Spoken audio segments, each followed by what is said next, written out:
If you died tonight, who would decide your child's future?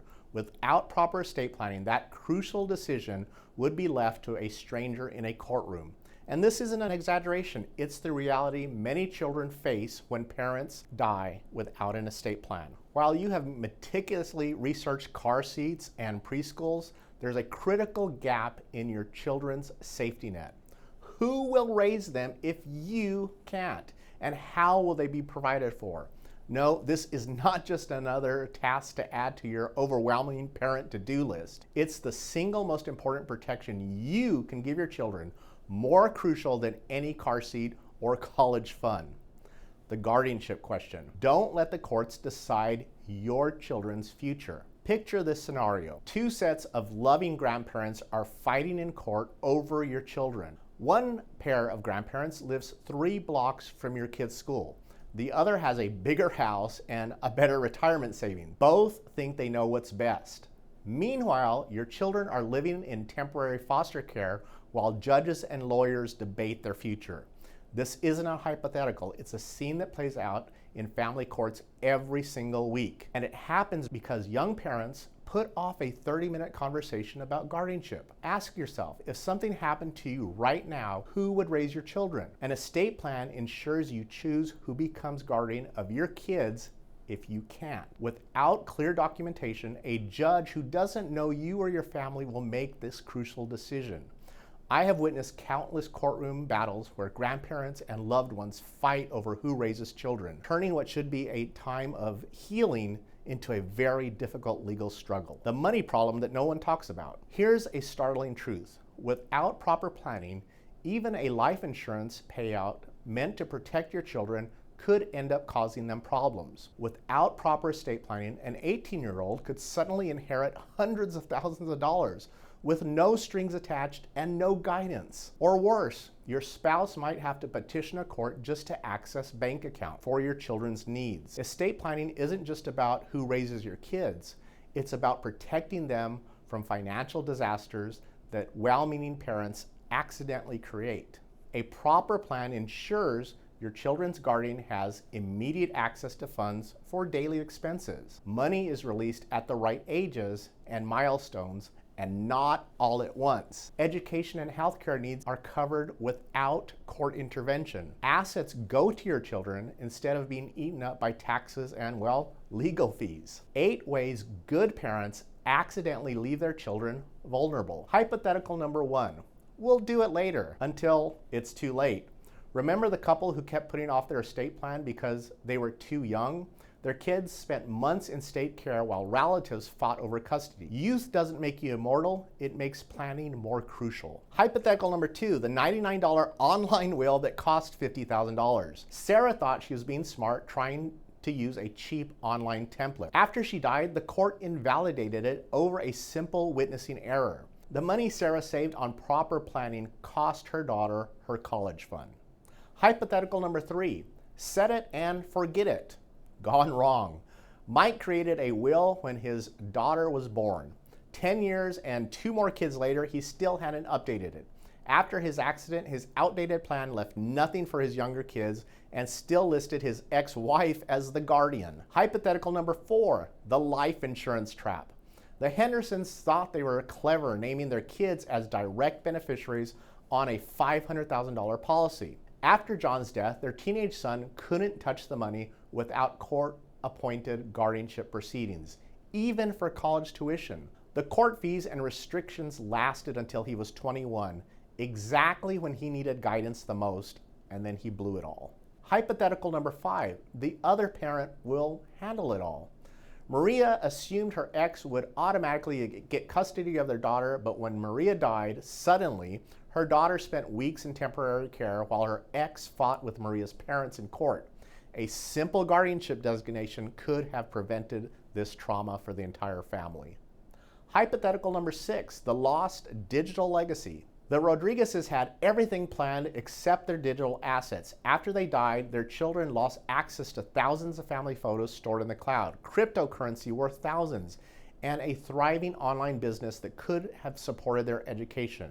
No one knew the passwords and no one could get into those accounts. Hypothetical number 7, the all-at-once inheritance disaster. Rob inherited $200,000 on his 18th birthday, his parents' entire life savings. Within 2 years, it was gone on sports cars, failed investments, and friends who, well, disappeared after they got their money. His sister inherited everything at 25 years old, and with the guidance of her grandparents, had enough money to buy a house. Hypothetical 8, the silent plan.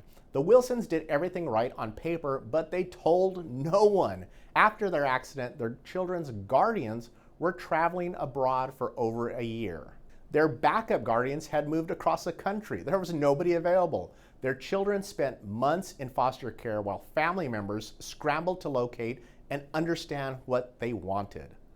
Think of estate planning like insurance. You don't buy it because you plan to use it. You buy it because the cost of not having it is devastating.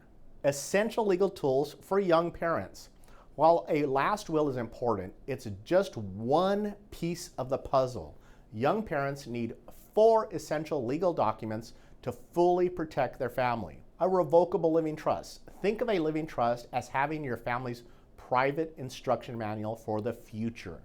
Unlike a last will, which becomes a public record, a trust keeps your family's affairs private and offers 3 crucial benefits. 1, immediate access to funds. Without a trust, your family might wait months or even years to access the money. Your estate gets tied up in legal processes. Your spouse might need to get court permission just to access funds for groceries. Number 2, age-appropriate distributions. Structure payments in your trust for when your children are ready. An example might be 25% at age 25, 50% at 30, and the rest at 35. This prevents unprepared 18-year-olds from receiving a large chunk of money. Number 3, special needs planning. Provides for children with special needs and maintains eligibility for government benefits and ensures long-term care and support for your child. Power of attorney. This isn't just for the elderly. Young parents need this even more. Imagine you're in a serious accident and spend 3 months in the hospital without a power of attorney. Your spouse might not be able to modify a mortgage. No one could manage your work benefits or retirement savings benefits. Business owners wouldn't have someone to sign contracts or manage the payroll. A power of attorney lets you choose someone that you trust implicitly to handle these matters, preventing financial paralysis during a crisis. Healthcare directives. As a young parent, your healthcare decisions affect your entire family. Healthcare directives protect both you and your loved ones through these essential legal documents. The first is a medical power of attorney. This names someone to make medical decisions if you can't on your behalf. It gives clear legal authority to your chosen representative, prevents delays in critical care decisions. Without this, even your spouse might need court approval.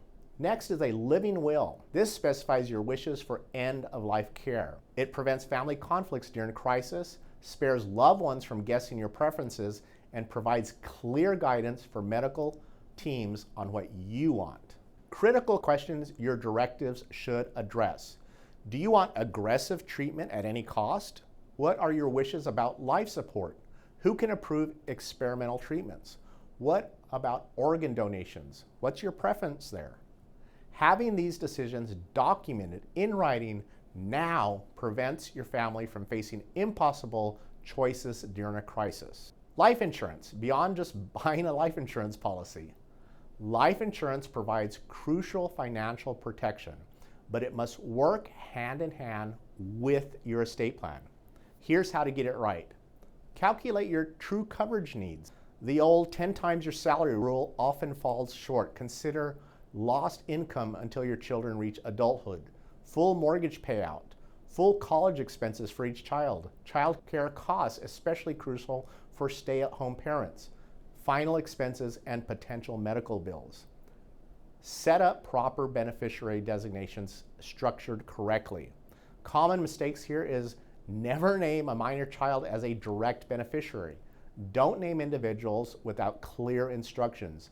And don't forget to update your life changes. As life changes, update those beneficiaries. Instead, have insurance that pays into your trust.